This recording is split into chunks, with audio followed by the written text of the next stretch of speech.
Dear children, kindly take out Standard 6 Social Science, Part 3 Civics, Chapter 7. Open at page number 256. Urban Administration. We already started this chapter in my previous class. So let's continue the chapter. Today we will discuss about committees, functions of the municipality and municipal corporation, compulsory functions, health. Okay, let's start the chapter. The corporation sets up a number of committees to look after its day-to-day functioning. On each subject there is a committee.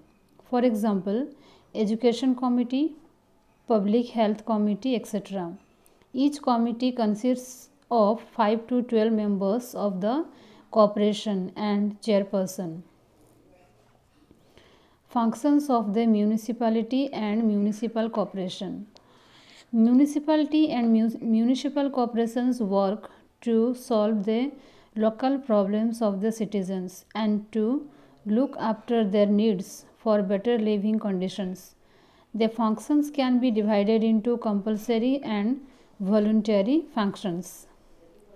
Compulsory functions, health. Major tasks of these organizations are to maintain proper hygienic and sanitation.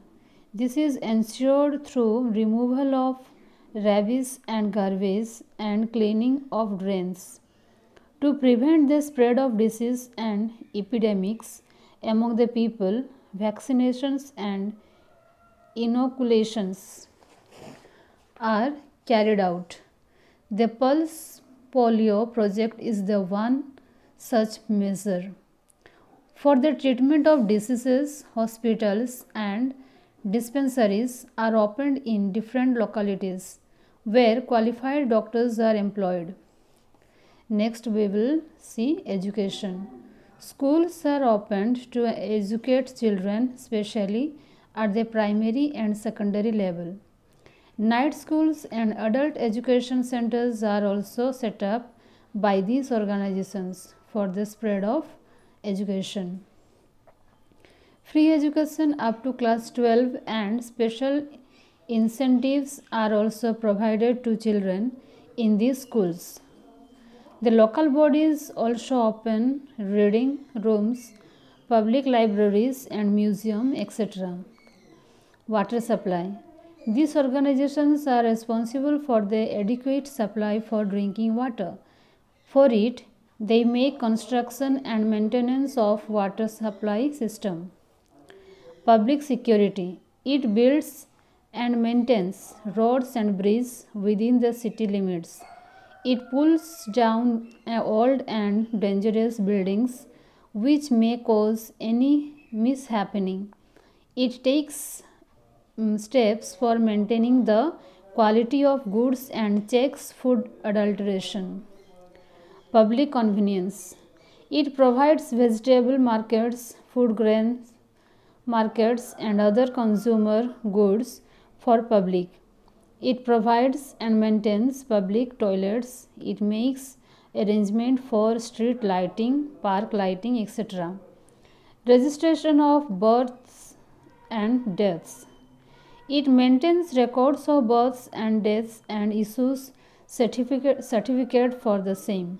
It also provides and maintains the facility of graveyards, cremation ground and electric crematoriums. It establishes and maintains maternity and child welfare centers. Optical functions. Urban local bodies perform some optical functions also. Some of them are 1.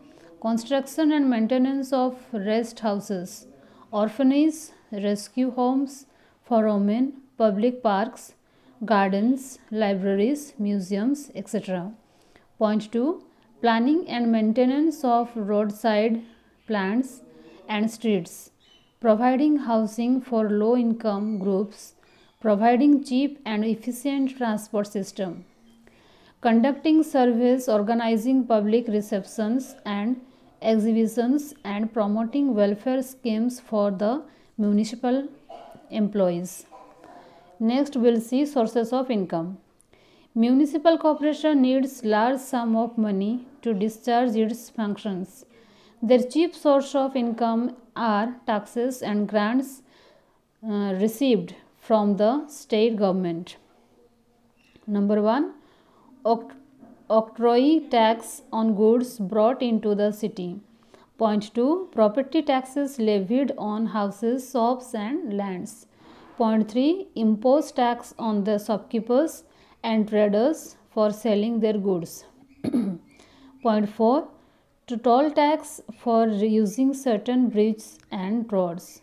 Point 5, entertainment tax collected from cinema halls and cable TV operations. 6 point, vehicle tax for using vehicles. Income 7 point, income from water and electricity supplied to houses and factories. Point 8, financial grants from the state government. Point 9, loan from the state government whenever a municipality undertakes a special project which involves big expenditure.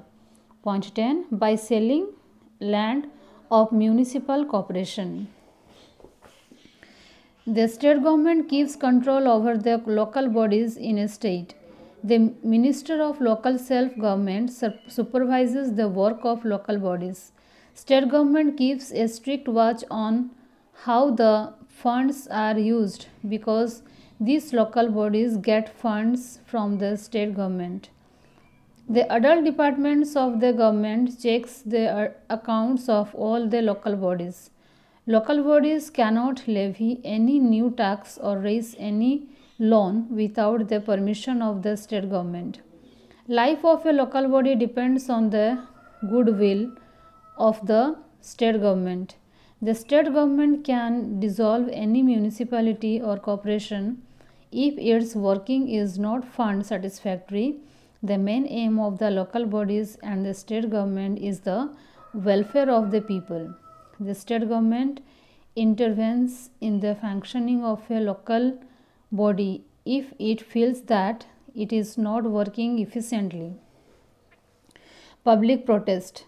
If people feel that the work of these local bodies are not satisfactory, they can protest against them. People can bring into the notice of the ward councillor and further. The people with their ward councillor can meet the municipal commissioner and place their demands before him. The municipal commissioner cannot be reluctant to hear the demand and take any action. Okay students, thank you.